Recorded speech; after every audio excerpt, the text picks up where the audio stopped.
cow refuses to leave a deserted farmhouse. What it discovers is unbelievable. It was the kind of morning that felt older than time itself.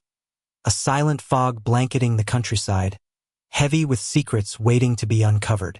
The dilapidated farmhouse stood in the middle of a barren field, its once bright red paint now a pale, peeling memory.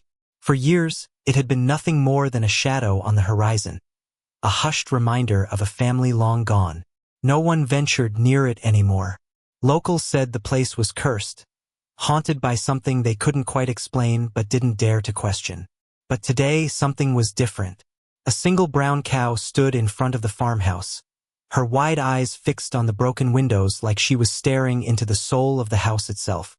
Her coat was matted from days spent in the rain, and her heavy breaths created small clouds in the cold air. She refused to leave, despite the urging of the farmer who had come to retrieve her. "Bessie, come on now, girl," old Henry Whitaker called out, his voice trembling with a mix of frustration and unease. Henry had owned the cow for 10 years, and never once had she acted this strangely. She wasn't grazing or wandering aimlessly like livestock often did. She was rooted to the spot, as if something unseen held her there. Henry took a cautious step closer, the dry grass crunching under his boots. "What's gotten into you, huh?" he muttered, more to himself than the animal. He reached out to tug her lead rope, but Bessie didn't budge. Instead, she let out a low, mournful moo that sent chills crawling up his spine. The air around the farmhouse felt different, thicker, colder. Even the birds had stopped singing. It was as if nature itself was holding its breath, waiting for something to happen. Henry glanced nervously at the house. Its windows, smeared with years of grime, seemed to watch him back. He'd heard the stories everyone in the village had. They whispered about the family that lived here decades ago, about how they'd vanished one night without a trace. Some said they had been driven mad. Others claimed something darker had taken them. Whatever the truth was, the farmhouse had stood empty ever since, slowly decaying into its current state of ruin. "Bessie, I'm not playing around," Henry said more firmly, giving the rope a sharp tug, but the cow's hooves were planted firmly in the ground. Her eyes remained locked on the house, her body trembling slightly as though she were sensing something he couldn't. And then, as Henry stood there, the silence was broken by a sound. Faint at first, almost imperceptible. A soft creak, like old wood settling, came from the house. Henry froze, his breath catching in his throat. "Hello?" he called out, his voice wavering. The only response was the faint whistle of wind through the broken boards. But something wasn't right. That sound hadn't been the wind. Bessie let out another low moo, this one louder and more insistent. Her entire body was tense now, her ears twitching in agitation. She stomped a hoof, her gaze never leaving the house. Henry felt a prickling sensation at the back of his neck. Maybe it was just his imagination, but he could swear the shadows in the windows were shifting, like something or someone was moving inside. Against his better judgment, Henry found himself taking a hesitant step toward the house. "Stay here, girl," he murmured to Bessie, as if the cow could actually understand him. He wasn't sure why he felt the need to approach, curiosity perhaps, or some deeper, inexplicable pull. As he climbed the creaking porch steps, each one groaning under his weight, he caught a faint whiff of something damp and earthy, like mold mixed with the metallic tang of rust. The door hung slightly ajar, swaying gently in the breeze. "Anyone in there?" Henry called out again, louder this time. His voice echoed back at him, hollow and distorted. He hesitated, his hand hovering over the doorframe. Every instinct screamed at him to turn around and leave. But then he heard it. A faint sound, coming from deep within the house. It was a soft, rhythmic tapping, like something knocking against wood. Henry's heart began to race. He turned to glance back at Bessie, who hadn't moved an inch. Her wide, frightened eyes seemed to plead with him not to go any further. But the tapping continued, steady and deliberate, drawing him in. "Just a quick look," he muttered under his breath, trying to reassure himself. He pushed the door open with a loud creak, and the shadows inside seemed to shift and ripple, like water disturbed by a stone. And then, just as Henry stepped inside, the tapping stopped. The silence that followed was deafening. Outside, Bessie let out a long, mournful bellow, her voice echoing across the empty fields. It was a sound that seemed to carry with it a warning, a desperate plea for Henry to turn back before it was too late. But he didn't, and as the door swung shut behind him with an ominous thud, the farmhouse seemed to exhale, as if welcoming him into its dark embrace. Something was waiting inside, something unbelievable, and Bessie, rooted to the spot outside, was the only one who knew what it was. What do you think Bessie senses about the farmhouse? Could she be guarding a terrible secret, or trying to protect Henry from something unspeakable? Stay tuned as we uncover the chilling truth behind this mysterious abandoned home. Henry's boots scraped against the dusty wooden floor as he stepped deeper into the darkened house. The air was stale and heavy, as though it had been trapped for decades. Pale streams of light filtered through the broken windows, illuminating floating specks of dust. The faint tapping sound that had drawn him in was gone now, replaced by an oppressive silence. He tried to steady his nerves. "Probably just the wind," he muttered, though he didn't believe it. Every instinct told him to leave, but something unexplainable kept him moving forward, step by cautious step. The house felt alive. Shadows danced along the peeling wallpaper, and the floor creaked ominously under his weight. He glanced around, noting the eerie remnants of a life long abandoned. An old rocking chair, motionless but positioned as if someone had just left it. A faded family portrait on the wall, its glass cracked, and a child's toy lying in the corner, covered in dust. As Henry moved toward the center of the room, he heard it again, the tapping. It was faint but distinct, coming from somewhere upstairs. His throat went dry. "Is someone there?" he called, his voice barely louder than a whisper. There was no response, but the sound continued, steady and deliberate. He glanced back at the door, his escape route, and for a fleeting moment considered bolting. But then he thought of Bessie, still standing stubbornly outside. What had brought her here? Why wouldn't she leave? Taking a deep breath, Henry decided to follow the sound. The stairs groaned under his weight, each step amplifying his unease. When he reached the top, the tapping stopped again. The hallway stretched out before him, lined with closed doors. Faint light seeped through the cracks, casting eerie patterns on the walls. He stood frozen for a moment, listening, his heart pounding in his chest. Then one of the doors creaked open slightly, as if inviting him in. "Hello!" Henry called again, his voice cracking. He pushed the door open fully, revealing a small bedroom. The air inside was colder, and an unsettling feeling washed over him, as if he were intruding on something sacred. The room was sparse, a neatly made bed, a dresser, and a small desk by the window. But it was the mirror on the wall that caught his attention. The glass was fogged over, though the air wasn't humid. Henry frowned and stepped closer, reaching out to wipe it clean. As his hand touched the glass, a sudden noise shattered the silence. A loud, resounding crash from downstairs. He spun around, his heart leaping into his throat. What in the... The sound of splintering would echoed through the house, followed by a series of heavy thuds.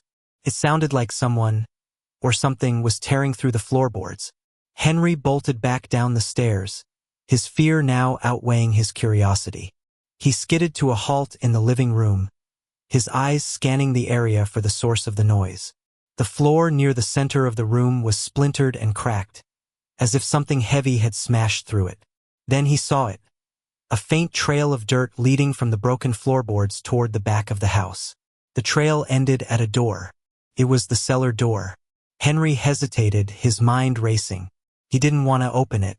Whatever was down there, he didn't want to know. But he thought of Bessie again, her unyielding stance outside, her mournful cries. It was as if she had been trying to warn him about something, trying to keep him from going inside. But now it was too late.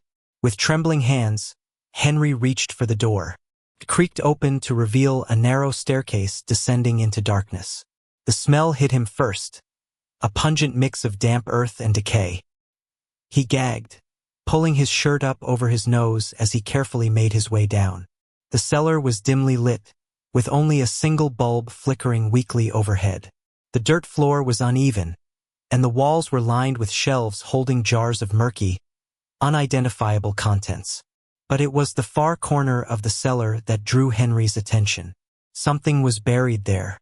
The mound of disturbed earth was unmistakable, and beside it lay a small, rusted shovel. Henry's pulse quickened. He approached the mound cautiously, his eyes darting around the room as if expecting something to leap out at him. And then he saw it. Protruding from the dirt was the edge of a wooden box. Henry swallowed hard. What in God's name? He crouched down, brushing away the loose soil with his hands. The box was old and weathered, its wood soft and splintered from years of decay. He hesitated, his hands hovering over the lid. Did he really want to know what was inside? Before he could decide, the tapping sound returned. This time louder and more frantic, as if urging him to hurry. Henry gritted his teeth and pried the lid open. Inside was a small, leather-bound journal, its cover cracked and faded with age. He lifted it out carefully, his hands trembling. The pages were brittle, filled with handwriting that was barely legible in the dim light. He flipped through the journal, skimming passages that sent chills down his spine. The entries were written by the former owner of the farmhouse, a man named Samuel Whitaker, a distant relative of Henry's, though he had never met him. The journal detailed strange occurrences. Animals behaving erratically, objects moving on their own, whispers in the dead of night. The final entries became increasingly frantic, describing a growing darkness that seemed to consume the house. Henry's blood ran cold as he read the last line. It's here, watching, waiting. God forgive us all. Suddenly, the cellar bulb flickered and went out, plunging Henry into darkness. Damn it! He swore, fumbling for his flashlight. He clicked it on, the beam slicing through the pitch-black room. But when he turned back toward the stairs, his heart nearly stopped. The trail of dirt had returned, leading directly to him. And at the top of the stairs, silhouetted against the faint light from the living room, stood a figure. It was tall and thin, its features obscured by shadow. Henry froze, his breath caught in his throat. The figure didn't move, didn't make a sound. Simply stood there, watching him. Then, as suddenly as it had appeared, it was gone. Henry didn't wait to see if it would return. He bolted up the stairs, clutching the journal tightly to his chest. He burst out of the farmhouse, gasping for air, and nearly tripped over Bessie, who was still standing vigil outside. The cow let out a low, relieved moo as Henry collapsed to the ground beside her. He looked back at the house, half expecting to see the figure standing in the doorway. But the house was still, its windows dark and empty. Henry's hands shook as he opened the journal again, flipping to the final page. There, scrawled in the margin, was a single word: run. What could have driven the Whitaker family to abandon their home? What was the darkness Samuel described in his journal? And why does Bessie refuse to leave the farmhouse? Let us know your theories in the comments, and stay tuned as we unravel the chilling mystery of the deserted farm. The journal's final warning echoed in Henry's mind: run. But instead of fleeing, his hands gripped the leather-bound book tighter as he turned toward Bessie. The cow, usually calm and gentle, let out a loud bellow, her eyes wide and fixed on the farmhouse door. Bessie, what is it? Henry asked, his voice trembling. As if in response, Bessie nudged him with her large head, forcing him to stand. She walked a few steps toward the house and stopped, looking back at him, her expression almost pleading. It was as if she was urging him to follow. No way, Henry muttered, shaking his head. I'm not going back in there. But Bessie wouldn't budge. She stamped her hoof and let out another loud moo that echoed across the empty farmland. Henry looked back at the house, dread pooling in his stomach. Then he remembered the figure he had seen at the top of the cellar stairs. Was it still inside? His flashlight flickered, its batteries struggling to hold on. The dim beam landed on the farmhouse door, now slightly ajar, swaying gently in the wind. A chill ran down Henry's spine. The journal was still clutched in his hand. Flipping through the brittle pages again, his eyes landed on an entry he had skipped earlier. The handwriting was jagged and uneven, as though written in haste. The cow knows. I don't know how, but it knows. Tries to protect us, but it's too late. The thing beneath the house has already taken root. It feeds on the fear, the anger. It waits for us to return so it can grow stronger. I can hear it at night, scraping, whispering. God help us if it ever gets free. Henry's breath quickened. The cow knows? He glanced at Bessie, who was staring at the house with an intensity he had never seen before. Something shifted inside him, fear mingling with a growing sense of determination. He had always been a practical man, a skeptic, but the pieces were falling into place in a way he couldn't ignore. If Bessie hadn't led him here, the journal might have remained buried. And if the journal was to be believed, the thing beneath the house wasn't just a figment of Samuel Whitaker's imagination. Whatever it was, it had to be stopped. Henry tightened his grip on the flashlight and took a hesitant step toward the farmhouse. "All right, Bessie," he muttered. "Let's see this through." Bessie followed close behind, her large frame almost reassuring as they crossed the threshold into the darkened house. Inside, the air felt colder, heavier. The broken floorboards in the living room seemed to pulse faintly, as if alive. The trail of dirt Henry had seen earlier was gone, but the ominous feeling remained. He made his way back to the cellar door, Bessie trailing behind. "Stay close, girl," he whispered, though he wasn't sure who he was trying to comfort, Bessie or himself. The cellar door creaked open with a groan that sent shivers down his spine. The stench of damp earth and decay hit him again, stronger this time, as though the house itself was breathing it out. Henry descended the stairs, his flashlight illuminating the mound of dirt where he had found the journal. The shovel still lay nearby, its blade rusted and dull. But something was different now. The mound had shifted. The dirt seemed to move subtly, as if stirred by an unseen force. Bessie let out a low, guttural moo, her hooves clattering against the wooden stairs as she stopped at the cellar entrance. Henry glanced back at her. "Stay there," he said, though he doubted she'd listen. He approached the mound cautiously, his heart pounding in his chest. The flashlight flickered again, and for a brief moment, the cellar was plunged into darkness. When the light returned, the mound was gone. In its place was a deep, gaping hole. A chill swept through Henry as he stared into the abyss. It was too dark to see the bottom, but the faint sound of whispers reached his ears, soft, almost melodic, yet undeniably sinister.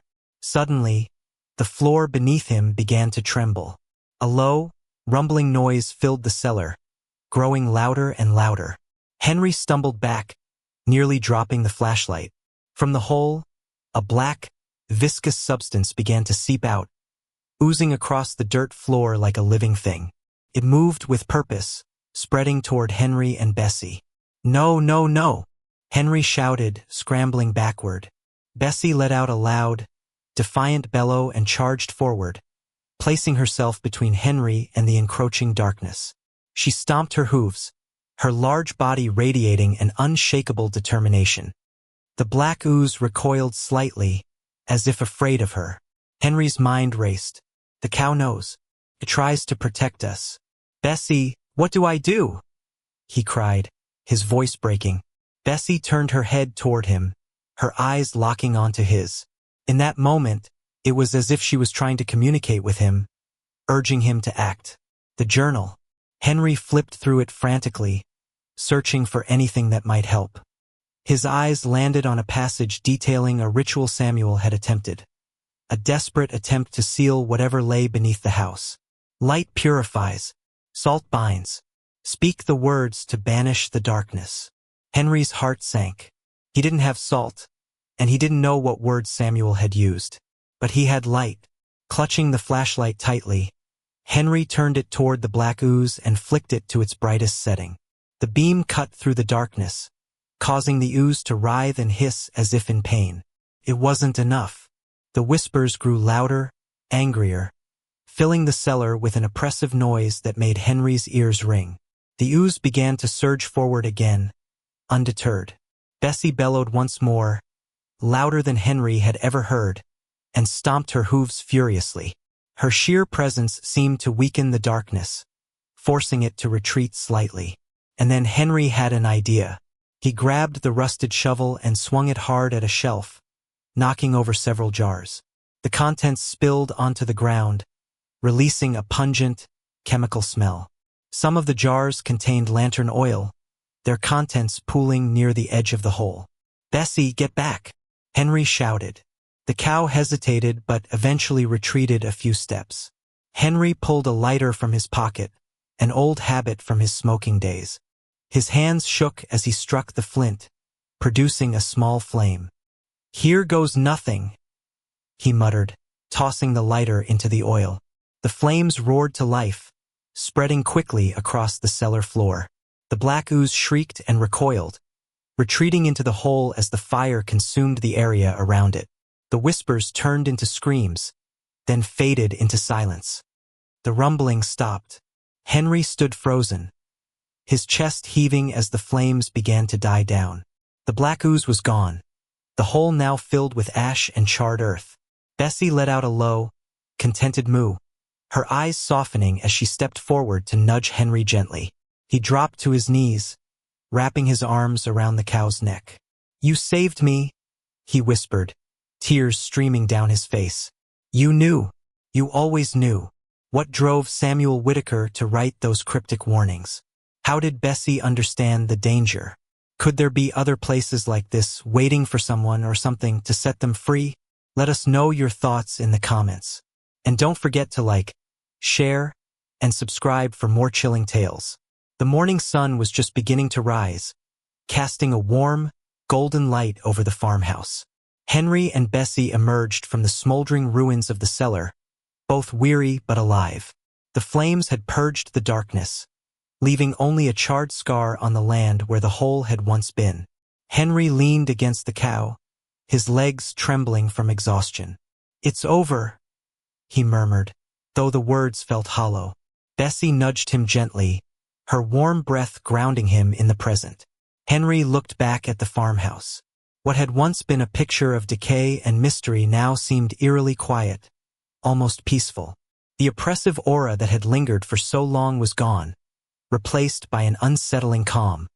He glanced down at the journal, its edges singed but still intact. The cryptic warnings and desperate entries from Samuel Whitaker haunted him. This wasn't just a story of a man who had lost his mind. It was a tale of bravery, sacrifice, and a bond that transcended understanding. But what stood out most to Henry was Bessie. "You knew all along, didn't you, girl?" he said, scratching her behind the ears. Her big brown eyes stared back at him, filled with an intelligence that defied explanation. For years, she had refused to leave this place, guarding it against anyone who might unknowingly unleash the horrors below. She had stayed loyal, vigilant, and unyielding, even when others would have walked away. The sheriff arrived a few hours later, along with a small crew of firefighters and local reporters. Henry had called them once he was sure the danger was gone, though he struggled to explain what had happened. "So, let me get this straight," the sheriff said, leaning against his squad car. "You're saying there was something in the cellar? Something alive?" Henry hesitated, his gaze shifting to Bessie, who stood grazing in the field nearby as if nothing had happened. "Something like that," he said finally. "But it's gone now, burned away." The sheriff raised an eyebrow but didn't press further. "Well, whatever you found down there, it's lucky you called when you did. Place like this has got stories. Folks around here say it's cursed." "Yeah," Henry muttered, his voice distant. "Cursed." The firefighters extinguished the remaining embers in the cellar, and the sheriff declared the property unsafe for further exploration. But as Henry watched them work, he couldn't shake the feeling that this wasn't the end. There was something unnatural about the way the whispers had retreated, as if they had simply moved on, waiting for another opportunity. That evening, Henry led Bessie back to his truck. The old cow hesitated at first, turning to look at the farmhouse one last time. "It's all right," Henry said softly. You did your part. Let's go home. Bessie let out a low moo, then climbed into the trailer without protest. The drive back to town was quiet, the hum of the engine filling the silence. Henry couldn't stop thinking about what he had seen, the things he had felt. The bond he had with Bessie felt stronger now, as though they had been through a war together and come out the other side. When they arrived at the farm, Henry guided Bessie to her pen and gave her a fresh bale of hay. She settled down contentedly, her calm demeanor a stark contrast to the chaos they had left behind. As Henry leaned against the fence, he thought about the future. The farmhouse would likely remain abandoned, its secrets buried in the ashes. But he knew he couldn't keep this story to himself. People needed to know what had happened, not just to warn them, but to remind them of the extraordinary bond between humans and animals.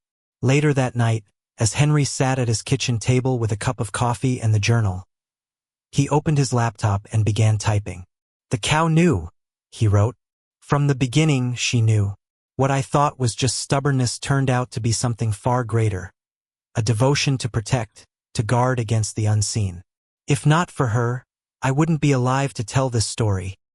He paused, glancing out the window toward Bessie's pen. The moonlight bathed her in a soft glow, and for the first time in years, Henry felt a sense of peace. Maybe he'd never fully understand what had happened at the farmhouse, but one thing was clear. Bessie wasn't just a cow. She was a hero,